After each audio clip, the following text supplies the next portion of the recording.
الرحمن الرحیم الحمد للہ الذی لا یبلغ مدحته القائلون ولا یعصی نعماء العادون ولا یؤدی حقه المجتہدون الذی لیس لصفته حد معدود ولا نعت موجود ولا اجل ممدود الذي فطر الخلائق بقدرته ونشر الرياح برحمته ثم الصلاة والسلام على أشرف الأنبياء والمرسلين والقاسم مصطفى وعلى عترته طيبين الطاهرين المعصومين المظلومين ولعنة الدائم على أعدائهم أجمعين من الآن إلى لقاء يوم الدين بسم اللہ الرحمن الرحیم قل لا اسألکم علیہ اجرا الا المودۃ فی القربى صلوات اللہم صلی علی محمد۔ سب سے پہلے کہ میں اپنی سخن کا آغاز کروں، تمام مومنین و مومنات مراجع اعظام اور وقت کے امام کی بارگاہ میں امام زین العابدین کی شہادت کی مناسبت سے تعزیت و تسلیت پیش کرتا ہوں۔ امام سجاد علیہ السلام کی زندگی کے 3 ادوار ہیں۔ آپ کی ولادت امام علی علیہ السلام کی حکومت کے زمانے میں ہوئی، لیکن ظاہر ہے وہ بچپنا تھا، اس حصے کو ہم شمار نہیں کرتے۔ اس کے بعد آپ کی زندگی کا کچھ حصہ امام حسن کی امامت کے دوران گزرا اور کچھ حصہ امام حسین علیہ السلام کی امامت کے دوران گزرا۔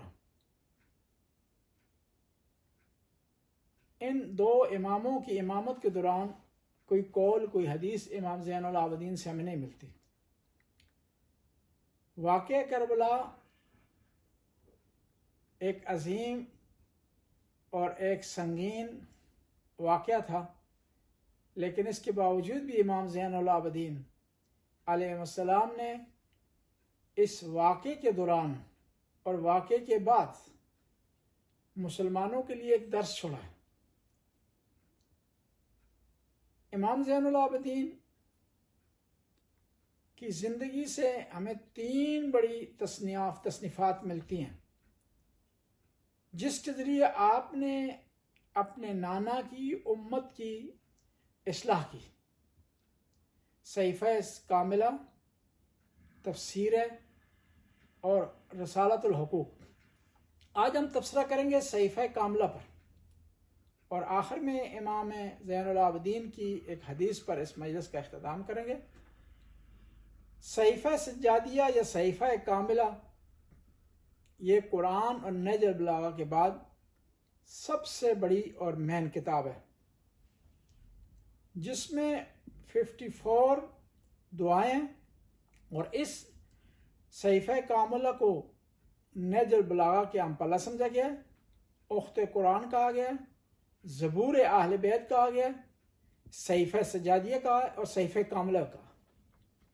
اب سوال ہی پیدا ہوتا ہے صحیفہ کاملہ کیوں کہا جاتا ہے؟ یعنی مکمل صحیفہ۔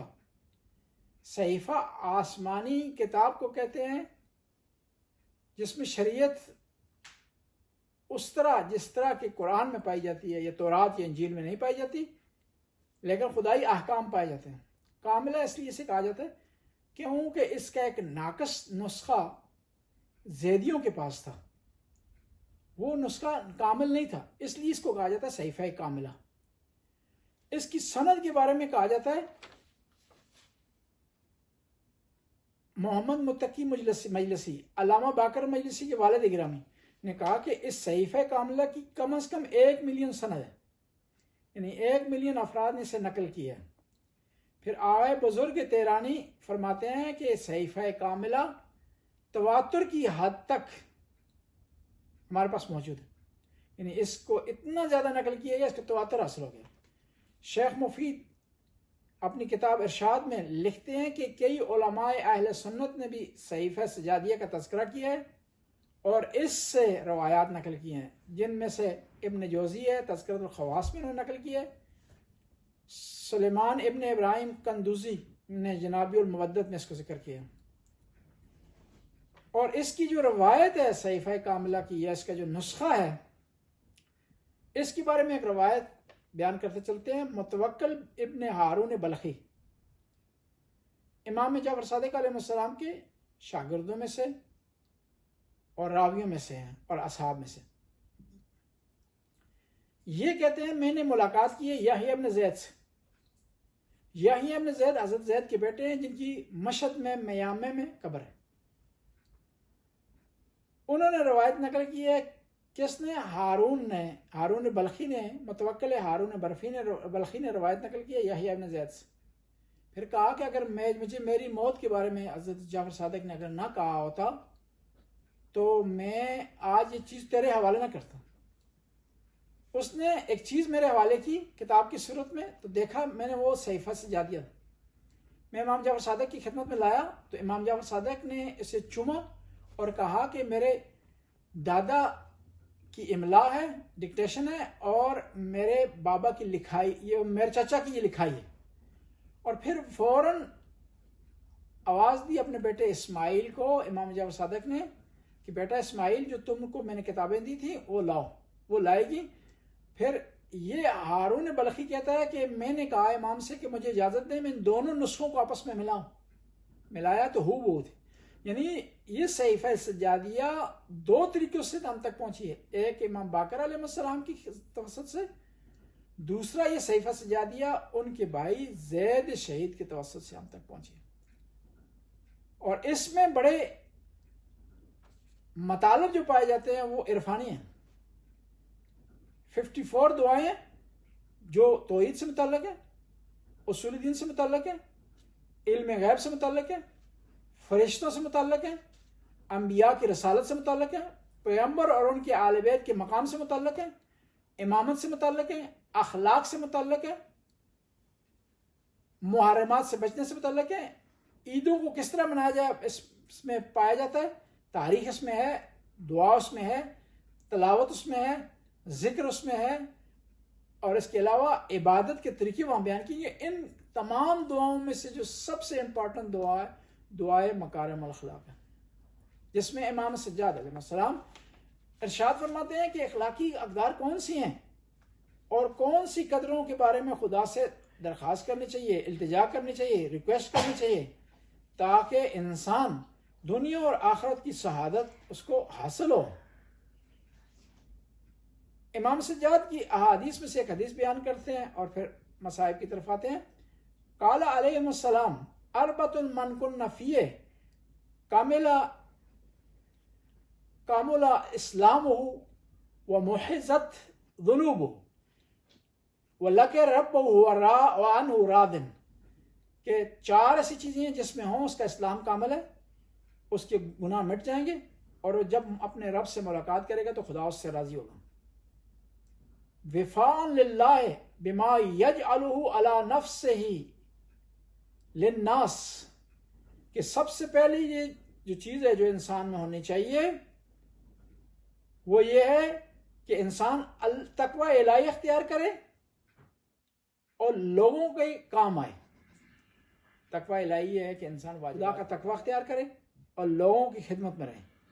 دوسرا صدق اللسان مع الناس، لوگوں کے ساتھ سچ سے پیش آئے۔ والاستحیاء من کل کبیح عند اللہ، ہر وہ چیز جو خدا کے نزدیک گناہ ہے اس سے حیا کرے، اس سے بچنے کی کوشش کرے۔ وعند الناس، اس طرح جو لوگوں کے نزدیک کبھی ہیں اس سے بچنے کی کوشش کرے۔ وحسن خلق ہی، اور اچھے اخلاق سے پیش آئے۔ یعنی 4 چیزوں کے امام نے اسلام کے کامل ہونے کا معیار قرار دیا اور خلاصہ قرار دیا۔ اس میں سب سے پہلے یہ چیز یہ ہے کہ انسان تقوی اختیار کرے۔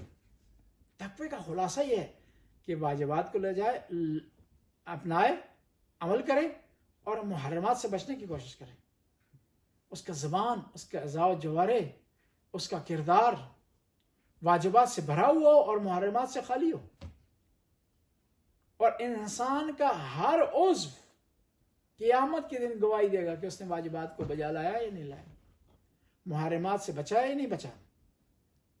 دوسرا یہ ہے کہ ان چیزوں سے بچے جو اللہ کے نزدیک اور لوگوں کے نزدیک کبھی ہیں، زشت ہیں، معیوب ہیں. بعض کو ایسی چیزیں ہیں وہ حرام نہیں ہے لیکن معیوب ہیں. بعض ایسی چیزیں ہیں واجب نہیں ہے لیکن ان کو بجا لانا بہت اچھا ہے، خود انسان کے لیے اچھا ہے. مثال کے طور پر آپ کسی محفل میں بیٹھے ہوئے ہیں تو بات چیت چل رہی ہے، اپنی باری پر آپ بات کر رہے ہیں، دوسروں کی بات کو نہیں کاٹ رہے، دوسروں کی توہین نہیں کر رہے، دوسروں کا مسخرہ نہیں کر رہے، دوسروں کا مذاق نہیں اڑا رہے، تو آپ کیا کر رہے ہیں؟ اس محفل میں عبادت بجا لا رہے ہیں. لیکن اگر دوسروں کا مسخرہ اڑا رہے ہیں، دوسروں کی توہین کر رہے ہیں، اور یہ بھی انسان کو دیکھنا چاہیے اس کا جو عمل ہے کسی اور کے لیے اذیت کا باعث تو نہیں بن رہا. انسان اس وقت تک اپنے عمل میں آزاد ہے جب تک وہ خدا کے حقوق کو پامال نہ کر رہا اور بندوں کے حقوق کو پامال نہ کر رہا. یا بندوں کے حقوق کو پامال کر رہا ہوگا یا خدا کے حقوق کو پامال کر رہا ہوگا تو وہ گناہ میں ہے. اس سے بہتر ہے کہ خاموش رہے، اس سے بہتر ہے کہ کوئی عمل انجام نہ دے.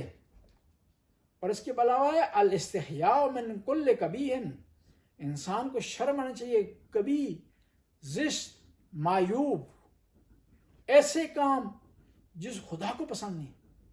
اس کے علاوہ چوتھی چیز جو ضروری ہے وہ خوش اخلاقی ہے. خوش برخورد ہونا ہے اپنے دوستوں کے ساتھ، اپنے ہمسایوں کے ساتھ، اپنے خانوادے کے ساتھ، معاشرے میں رہنے والے افراد کے ساتھ. اس لیے تو امیر المومنین ارشاد فرماتے ہیں خالط الناس مخالطۃ، لوگوں سے اتنے پیار و محبت سے رہو. ان متم بکو علیکم، اگر تو دنیا سے چلا ہو جاؤ تو لوگ تمہاری روئیں، اور جب دنیا میں تم رہو تو لوگ تمہاری طرف رغبت کریں، تم سے ملنے کی چاہت کریں. بس خلاصہ دوبارہ بیان کرتے ہیں، امام فرماتے ہیں کہ 4 چیزیں اگر کسی آدمی میں ہیں تو اس کا ایمان اور اسلام کا عمل ہے، اس کے گناہ معاف ہو جائیں گے، خدا اس سے راضی ہو جائے گا.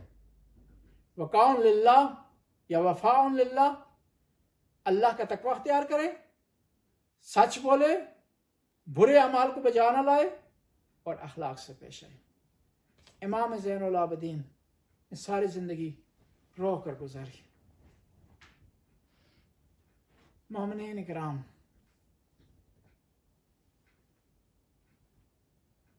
جب امام قید کی حالت میں تھے تو آپ کا امامہ جلا ہوا تھا. کسی نے سوال کیا مولا امام آپ کا امامہ کیوں جلا ہوا ہے؟ تو امام نے جواب دیا کوفہ اور شام کے بازار میں جہاں لوگوں نے ہمیں پتھر مارے، ہم پر کوڑا پھینکا، بعض نے ہم پر آگ پھینک دی. مومنین کرام، جب کسی کے سر کو آگ لگتی ہے نا وہ اپنے ہاتھوں سے بجھانے کی کوشش کرتا ہے. مجھے معلوم نہیں کہ جب امام کے امامے کو آگ لگی تو امام نے کس چیز سے بجھائی ہوگی، کیونکہ امام کے ہاتھ تو رسیوں سے بندھے ہوئے تھے. اور جب امام سیدھے ہو کر کھڑے ہوتے تو امام باقر کی آواز آتی بابا ذرا جھک کر کھڑے ہو، میں سیدھا. آپ جب سیدھا کھڑے ہوتے ہیں تو میری گردن میں تنگی آ جاتی، میری سانس لینے میں مشکل آ جاتی ہے. روایت کے الفاظ ہیں امام زین العابدین لٹے ہوئے قافلے کے ساتھ جب کوفہ میں داخل ہوئے نا تو امام کی نگاہ پڑی جب مسلم بن عقیل کی لاش پر، ہانی کی لاش پر، تو بی بی زینب نے کہا سجاد کوفے والوں سے سوال کرو کیا ان کے یہاں لاشوں کو دفنانا رسم نہیں ہے؟ ایک دفعہ حبیب ابن مظاہر کے بیٹے کی نگاہ اپنے بابا کے سر پر پڑی، اس آدمی پر حملہ کیا اور اپنے بابا کا سر لے جا کر دفن کر دیا. جب امام زین العابدین نے یہ ماجرا دیکھا آواز دی بابا مجھے معاف کرے، میں حبیب ابن مظاہر کے بیٹے سے کم نہیں ہوں، لیکن اگر میرے ہاتھ پشے گردن بندھے نہ ہوتے میں بھی اسی طرح کرتا. میرے لیے بھی گوارا نہیں تھا کہ آپ کا سر نیزے پر ہو. الا لعنت اللہ قوم الظالمین سیعلم الذین ینقلبون. خدا اس قلیل سی حاضری کو قبول و منظور فرما، ہمارے گناہوں سے درگزر فرما، نیک کام کرنے کی توفیق عطا فرما، برائیوں سے بچنے کی توفیق عطا فرما، زمانے کے امام کے ظہور میں تعجیل فرما، اس گھر میں اپنی برکات کا نزول فرما، فرد کو صحت سلامتی عطا فرما، پریشانیوں کو دور فرما یا اللہ، بیماریوں کو دور فرما یا اللہ، غموں کو دور فرما یا اللہ. اس محفل کا، اس مجلس کا ثواب ہمارے مرحومین مرحومات کے نام اعمال میں در فرما.